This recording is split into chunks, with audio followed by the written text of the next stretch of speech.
The Bug Bucks Podcast! By the end of this podcast, you're going to learn exactly the highest producing growth lever for your pest control business. When I talk about revenue, your mind probably goes to sales, marketing, LTV, leads. How do I get more knocks on doors? And I think that's probably where people are looking for revenue in the wrong places, or at least in the most expensive places. Yeah. I'm going to show you exactly where you should be looking for revenue, hidden revenue, and it's going to be in your existing customer base. It's going to be on the retention side. That's actually far more affordable. One of the things that we talk to a lot of our pest control clients about is, what's your close rate on the door? And I have yet to have a single pest control company not know their close rate. In fact, most of them know their close rate by like individual sales rep or anything like that.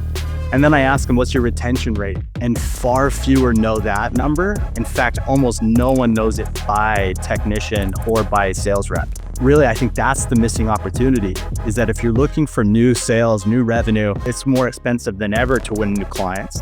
Improving your retention rate, even by 5 points, 5%, can end up equaling a 95% revenue increase because of how that plays out over time and the referrals that you're leaving on the table. So, Allan, what you and I had talked about was, how do we start building durable revenue engines? But more importantly is how to scale it. And what I had for your listeners today is truly a step-by-step practical guide. No more philosophy, no more living in the clouds in the executive room. I have actual step-by-step how to turn your feedback into growth, completely platform agnostic. And then I'm going to show you how to use AI to make sure it's always on. It's always autonomous, that you're always running feedback loops that drive retention and drive referrals. Hey everyone, welcome back to the Bug Bucks Podcast. Hey, if you're anything like me, you've learned that owning a pest control company has a lot of lonely, stressful days and nights. That's actually why Bug Bucks was created. Recently, Jordan and I took Bug Bucks Plus through a major revamp. We stepped back and refocused everything around what actually moves the needle: connection, accountability, and real-world execution for your pest control company. This isn't just a content library, it's a connected community of pest control owners who are actively building and growing together, actually helping each other. A lot like we saw at Bug Bucks Con. Inside Bug Bucks Plus, you get a private community of pest control owners, weekly live coaching, and monthly accountability check-ins, monthly webinars focused on real growth strategies, Bug Bucks Plus courses, templates, calculators, and other tools you can actually use in your business, plus exclusive networking, meetups, and events with other owners. This is for the owner who's tired of trying to figure it out all alone. If you've been stuck, overwhelmed, or you're just ready for a better way to grow, this is it. Click the link in the show notes, join Bug Bucks Plus, and let's build this thing together. Thanks for spending some time with us today on this Thursday. You know, I've spent some time over the last week and a half reminiscing about how awesome Bug Bucks Con was.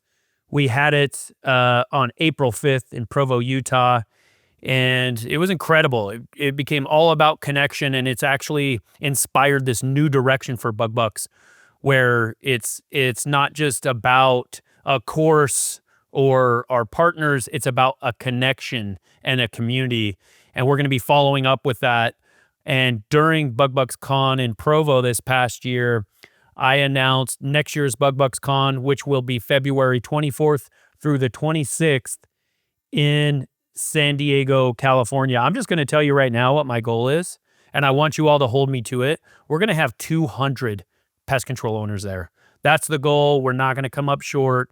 So bank on that. Make sure that you're one of them. You're not able to register just yet. Our Bug Bucks Plus members are going to have the first chance to register for that VIP night. And the VIP night that we had in Provo was incredible. It sold out the first week. So more information about the Bug Bucks Plus program coming later. But mark your calendars. Just block it off right now. Turn that into a family type trip. Get to the beach. It's during cold weather in a lot of states.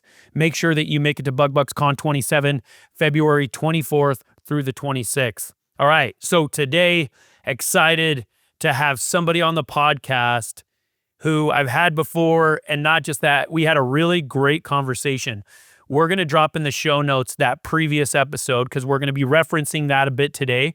So make sure that you check the show notes and listen to that other episode. You don't need to push pause right now and go check it out. We're going to do a nice summary, but make sure after this episode, you go check out that other one. Today, I've got Reagan Nickl with me. He serves as the Vice President of Customer Success at Ask Nicely, one of BugBucks's premier partners.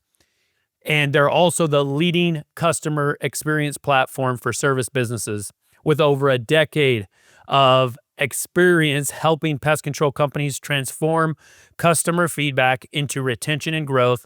Reagan has built a reputation for helping turn client bases into raving fans. He specializes in operationalizing customer feedback to drive loyalty, reduce churn, and unlock expansion opportunities. So with that, Reagan, welcome back to the show.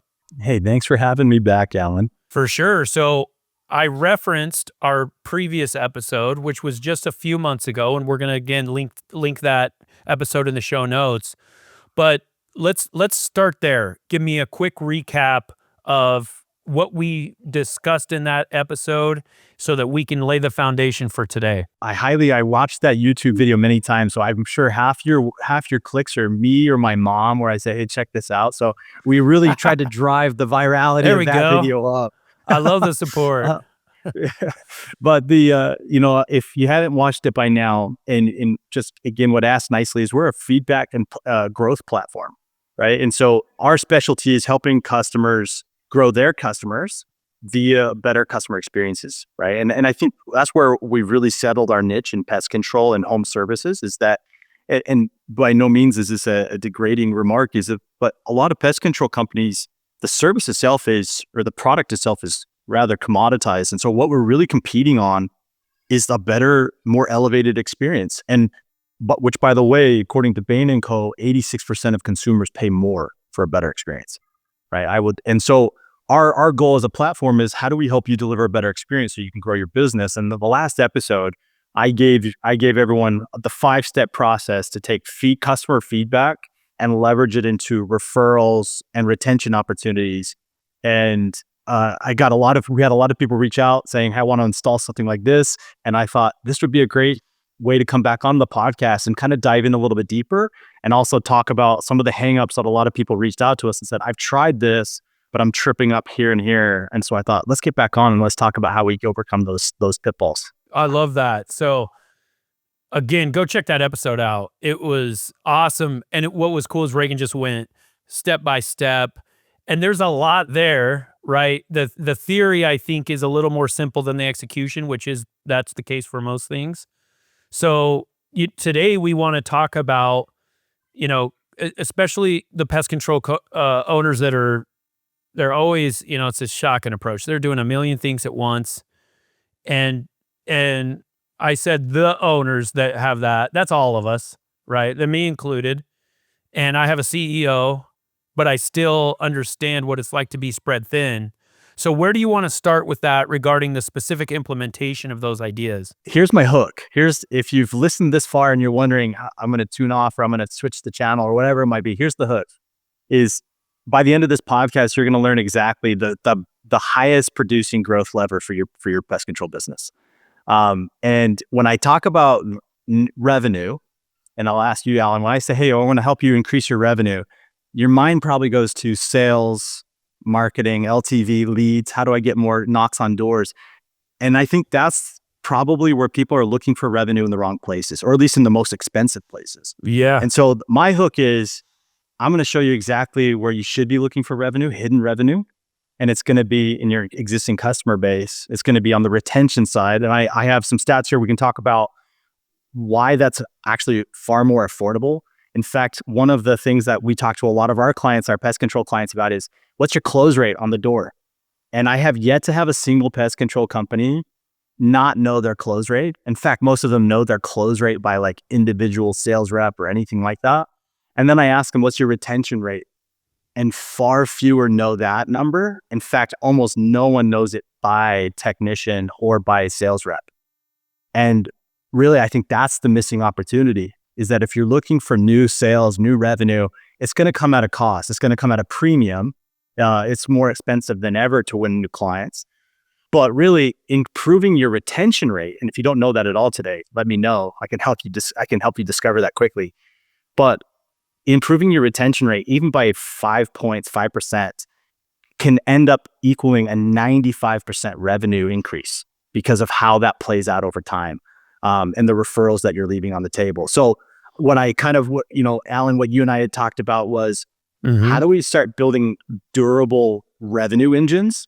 And I had some steps today. I want to remind everybody how to turn feedback into revenue, but more importantly is how to scale it. And what I had for your listeners today is truly a step-by-step practical guide. No more philosophy, no more living in the clouds in the executive room. I have actual step-by-step how to turn your feedback into growth, completely platform agnostic. And then I'm going to show you how to use AI to make sure it's always on, it's always autonomous, that you're always running feedback loops that drive retention and drive referrals, recommendations, and testimonials. That's awesome. And a little plug about what Reagan's saying here, and that is there's something, and I don't completely understand it. I think I must have used to think this way back when I started Proof, but there's something like that we're like infatuated with getting new people in. Like, we're infatuated with new people more than we're infatuated with more revenue. And it's really messed up because, and I talk to my team all the time about this, and one of our 3 top level goals is actually customer retention because it's so important. And we're still trying to grow, bringing in new customers, but we're doing so much with the customers that we have. And I always say something like, it's much more important to retain a current customer than it is to acquire a new one, for all sorts of reasons. It's like, think of it in terms of a relationship, just some social relationship. Is it more important to get a new relationship or to work on the ones that you got, right? And I know there's some differences there, but it's obviously more important to work on the ones that you've got, the people that have been around for a while, the people that have shown trust in you, and vice versa. You have a relationship already. And so that's what this is all about. So it's not just more efficient. It's, it changes your brand. If it's a revolving door of customers, nobody wants that. And your, costs are going to be really high. So let's get into it, Reagan. Let's start at the top. Okay. Well, so what I'm going to do is I'm going to reframe the 5 steps for everybody so that you can go back and watch in detail. But again, what Ask Nicely's proposition is, and our position is that everybody should be listening to their customer base. And so if you don't have, the very first step in this thing is having a mechanism to collect feedback. And it can be anything. I mean, it could be a Google form, it could be phone calls. There's no end to the solutions that can deliver a survey or anything like that. But collecting feedback, and I would say if you're like, we don't have anything in place. We don't really do a collection. We think we know what our customers are thinking or feeling. Start with your online reviews. Start importing. And if you haven't done this, if you don't know how to do this, by the way, this is all public information. Your reviews are out there for everybody, right? So you have access to them too. If you don't know how to pull them all in, all of your listings, wherever you exist online, we have a really easy way. If you visit our website, we have a free tool that you can use, which will scrape the web and show you your reviews in one place. Go check that out at asknicely.com. But I would say if you don't have a mechanism to collect feedback, start with your online reviews.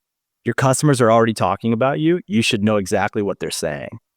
The second thing is that you need a way to analyze what they're saying. This is a really great application of AI, right? So if you're not analyzing this regularly, or if you're doing it perhaps quarterly or half yearly, probably you're making a lot of people angry in the meantime. You're probably missing a lot of customers. But we recommend the step 2 was to analyze your feedback. Step 3 is to respond and recover. 95% of your churn can be mitigated simply by following up. So 95% of people who leave say that they wouldn't have left if somebody had just contacted them. If somebody had just followed up on their complaint, on their feedback, or whatever it might be, 95% is easily recoverable. So we say we've got to respond and recover. The fourth is you need to use the insights that you analyzed and turn them into change. So I'm sure everybody who's listening says we always train our technicians, we have daily huddles, we have coachings, we have whatever it might be. That those coachings need to be informed by real-time data. And those coachings should be specific, because what one technician struggles with might be different than what somebody else struggles with. And then finally, we need to take our promoters and we need to drive them to leave us more reviews so that we're discoverable. We need to drive them to leave referrals. In fact, I think it's the stat said that somebody who rates you a 9 or a 10 on the net promoter scale is something like 46 times more likely to actually refer you to a friend. You just have to ask. Wow. Right? So when we ask the question, how likely are you to recommend us? And people are like, 10. Nobody, and I mean nobody, because we handle so many pest control companies on Ask Nicely. Nobody goes on and says, well, who will you promote it to then? And just by asking, you will end up with more referrals. So that's the 5 steps, those 5 steps: collect, analyze, respond, transform, and grow. Those 5 steps, when done well, equal a lot of retention, and it'll equal a lot of referrals. But it's easier, like you said, Allan, easier said than done. Right.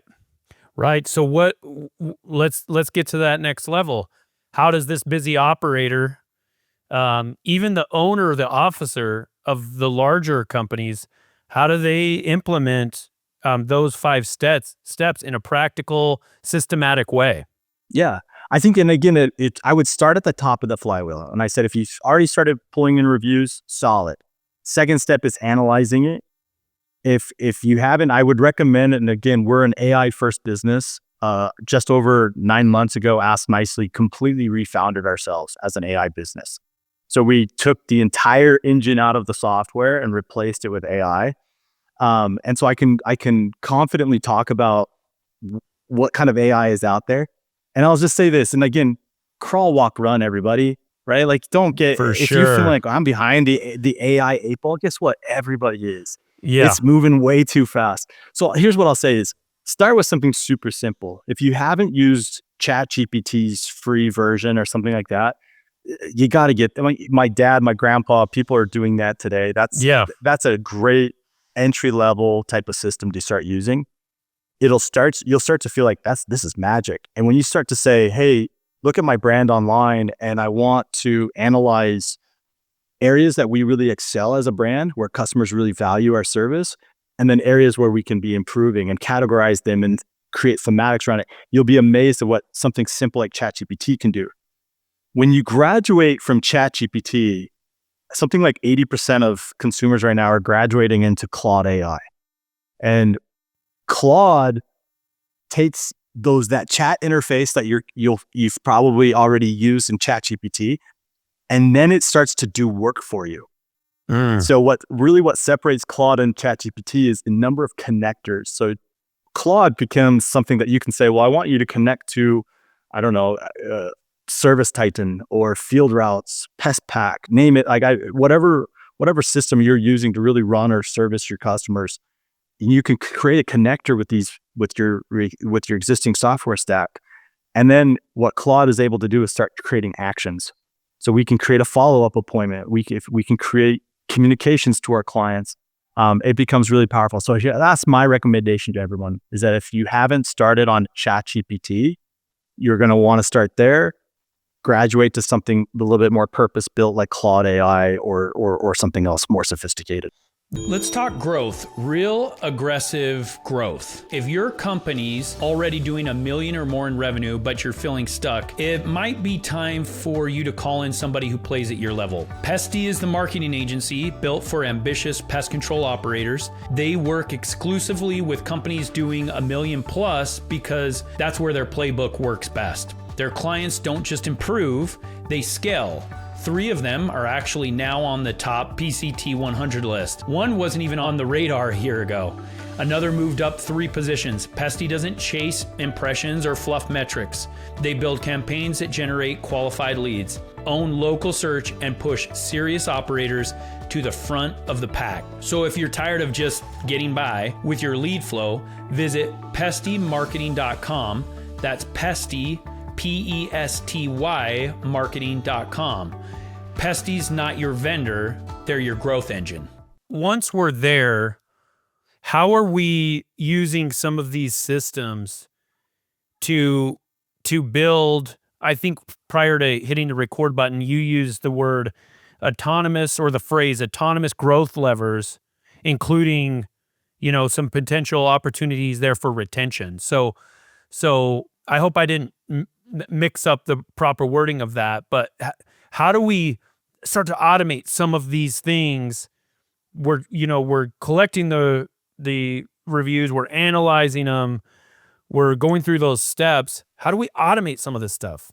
Yeah, great question. And with customer feedback, it's like being in the fire department. Time is of the essence. So if today you're like, oh, we have a feedback loop, we collect feedback, and I make calls, or my manager makes calls once a month to customers, and we try to perform some service recovery. It's too late. It's too late because they left their feedback a month ago, and now they've already chosen somebody else, or now they've quitted or whatever. So we have to turn it on quickly. Now, what most operators are going to say is, well, I just don't have the time. We're a small business. We have 5 to 10 trucks. It's just, whereas it's not something that we can do every day, or I can't call somebody back within 2 hours. And so I say, well, why don't we have AI do that? And that's a perfect application for AI. And what you'll see, like what we built into our platform, for instance, is that we built a mechanism that auto responds to a client. Now, most of you have had an auto respond, and it's a bot, it's a robot, and you're like, this is a terrible experience. Nobody even cares about this. AI is so much more sophisticated than these auto responders. It'll actually delay when it responds to you. So it's not like auto respond, like, hey, I just saw that you left us a 0. It's a delayed response, 30, 45 minutes. And then it comes very personalized, it has the tone that you have programmed as a business and said, this is how we speak to our customers. And then it's autonomously going to reach out and say, I saw that you gave us a 6. You mentioned that we trampled your roses. How quickly, when will you be home so that we can send someone back to make this right?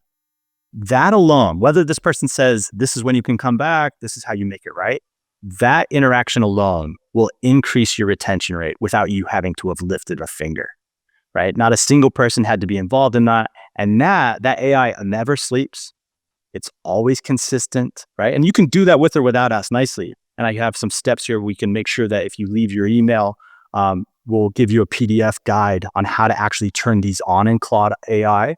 I'll give you a step-by-step guide on how to hook that up, what prompts to give it so that it does this autonomously, always on. But collecting feedback should be always on. The analyzing feedback will be automatic once you've connected your AI source of truth. And then 3 is that respond and recover. We can create a really easy email mechanism or phone call mechanism where AI is your first line of customer service, like defense. You're not having to employ anybody else for truly escalated situations. I just got this one the other day from a client of ours who said that the technician had sprayed and it had discolored the hardy board on their house, on the customer's house. Customer left feedback in Ask Nicely saying, I have discoloration on my wall. Nobody noticed this whatsoever. It didn't appear in any report, but the AI can tell that the sentiment of this message deserves follow-up. And it reaches out to the client saying, we're fully aware of this. We're going to make it right. And then separate, it created an internal alert to management or to the officer who says, we have an issue that might result in lawsuit, damages, things like that needs to be taken seriously right away.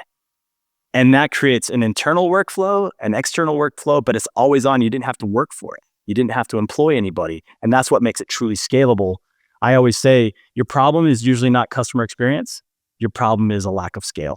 Yeah. I mean, it's so incredible to have those tools, because we get bombarded with notifications and emails and all these things, it's nice to have something that's just kind of churning the background. That's like, hey, this isn't your average review. This is something that you're going to want to pay attention to. I want to take a step back because you were talking about the experience of that automated message and response, having that 35, 40-minute delay, having it customized so that it automatically responds, mentioning their score, mentioning some specifics about the review that they left. One thing that I've learned, I have zero data to back this up, by the way, but I know it in my soul. And that is when you're dealing with customers, especially when you're dealing with customers who have an issue, I don't know what the percent is, but the overwhelming majority of what they are wanting is 1, to be heard, and 2, to be justified. So a lot of people will just automatically go on the offensive, right? And they're like, oh, no, my tech would never do that. No. And that is the worst thing you could do. You might as well like kick their dog or whatever, right? I've learned to immediately backpedal. And it sounds like Reagan has systems where you can implement this, where it's like, oh, absolutely. Oh man, that would be terrible if that happened at my house. You make it like personal to you. Like, hey, man, if the tech said something like that to my kid or like trampled my roses or whatever, then it becomes personal and you're justifying it. And you're not even saying, hey, I'm going to come replant your roses. I'm going to come, I swear that takes 80%. And what it does is I've noticed they are no longer, they no longer think they have to fight. Yes. They're now kind of backpedaling a little bit. Because a lot of times people will call or they'll leave a review or whatever, and they're like, all right, man, I'm gearing up for a fight. And if you start with, hey, Susan, I'm going to get this taken care of for you, that would be terrible if that happened at my house or whatever. Like, I'm sorry. But we're so afraid of doing that. So that's awesome. I wanted to bring up the PDF, the free PDF that has these steps, has some detail in there. You have to be in the Bug Bucks group. There's 5,400 owners. If you're not one of them, I don't know how to help you, but join the group. We're going to have a post that specifically talks about this giveaway. It's 100% free. So make sure to check that out. By the time this episode drops, we're going to drop that post in the Facebook group shortly after that. Reagan, you had something that you were trying to say there? Well, I was going to back you up too with the data, because you're absolutely right. And then we train, I oversee a team of customer success and customer service reps here at Ask Nicely. And we train for the very thing that you're describing is to the phrase we love to use is that you've come to the right place, or you're talking to the right person, even if they're not. That's so good. Nobody hates it more than like, well, you're in the wrong department, I'll transfer you, whatever that might be. That's so good. It's like, hey, even if I can't solve it, I'm going to find the person that can. Bingo. So you're talking to the right person, and I'm going to make sure that this is going to get resolved for you. And then the second thing we do is, like you said, is validate. And I always remind my team, is it more important to be profitable or right? Because at the end of the day, I can prove that, yes, you were the one that was misaligned, or you misunderstood, or whatever that might be. But perception's reality. And the perception is that we messed up. And so own that perception, and then work to align expectations and things like that. But I was going to back you up. The number one, this is pulled, Ask Nicely, I pulled all of the customer feedback, right? This is individual organizations. This is their anonymized feedback. I've pulled it and aggregated it for all pest control and home services. The number one killer or reason for poor customer experience, silence. And I've categorized that into silence between visits. So the customer feels like you didn't care about them after that. You came, you treated, and I didn't hear from you until your next visit. Or silence after feedback is given. It's the number one verbatim comment cited reason for why I'm giving you a poor score has to do with the customer or the vendor, the company did not communicate with me. They did not tell me that they were coming today. They didn't reach out to me after my feedback. And there was no communication until the next time they wanted to collect money from me. So it's right there in the data. I have 6 top killers too that we can dive into at any time. But yeah, so let's Yeah, we have just a few minutes left. Let's make sure to run through those quickly. We can provide supplemental information if we need to. By the way, you guys are learning that Reagan's the man. Okay, so if you have questions about this, go to Ask Nicely. Check them out. They have these resources. You can tell that he's not just selling his product. He's not. He's like, he knows what he's doing and he knows how to help your business. He's giving you ideas that will help your business, whether you use Ask Nicely or not. So Reagan's a source. Make sure to follow up with him and ask nicely on these things. But let's hit that list, Reagan, and then let's wrap up. So we've talked about collecting feedback, how to automate that. We've talked about respond and recover. We talked about the PDF, the guide that we'll give out to those who want to learn how to build AI workflows that are autonomous and always on. But let's talk about these experience killers. This is where you're leaking your retention. Okay, so we talked about the number one killer being silence. Number two, and maybe everyone can nod along with this, your treatments are working too well. It says the most ironic churn reason in the industry. Customer cancels because they don't see any bugs. So this is not they're canceling because you're too good. It's canceling because of a communication failure. And I think, I know exactly how I plug AI in. Like, these are the types of things that the AI gaps will fill. We're not going to replace the whole pest control industry with AI, but it's going to cover up these gaps and create much better experiences. So that's number two. What's funny about number two, Reagan, is it's one of those that it's not only true, and I know everyone that is listening just groaned when they heard that one because it's affected all of us. It's how frustrating it is. So it's a combination of how true it is and how frustrating. All right, what's number three? Number three, technician inconsistency. So I have a different tech. And so when we hear people canceling pest control, they're usually not canceling the service, they're canceling the person. And that's why our frontline technicians are important. Number four, bugs came back, which is the opposite of number two. And so communication, again, that you might see additional, whatever it might be.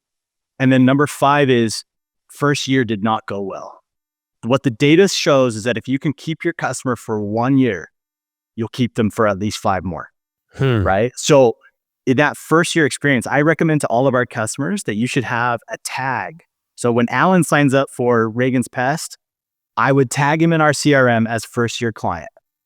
And that way, every technician knows the experience for our first year clients needs to be exceptional. We have to go above and beyond for first year. And those are the top 5 killers for poor experiences. I just had a bad first year with them. My bugs came back, or I never saw them again. And so I didn't think I had a problem anymore. And then finally, different tech and silence. If we can control these things, and I look at all of these top killers and I think communication solves all of them. That's the bottom line. And most people aren't communicating just because they don't have the scale. And I think if you insert some AI, really simple tactics, you'll reverse all of that and you'll start finding new revenue. Yeah, I think that's interesting about the communication. Even so the one that is kind of the it's like, wait, how does communication solve that? Is the changing the text, but there's a way to do it. What's the handoff look like? What are we communicating with people saying, hey, by the way, we know you've come to grow and love John. So do we. We love him so much. We're giving him additional opportunities. And so this is a picture of the next guy. John actually personally trained him, by the way. And so that's why he's servicing whatever the message. I'm just kind of spitballing here, but it comes down to communication. And they want consistency. And that consistency comes from feedback, right? So, hey, I know John was here last time, but the notes say that you were really particular with John about making sure the flowers weren't trampled or the gate was always locked. And now the client's like, oh, I don't care if it's John or whoever comes because I can tell that you've listened to my feedback from last time or you have my notes, right? And so being able to reference their preferences, their prior feedback. In fact, I have a client today that when they show up to the door, they've built a workflow that actually AI delivers a script.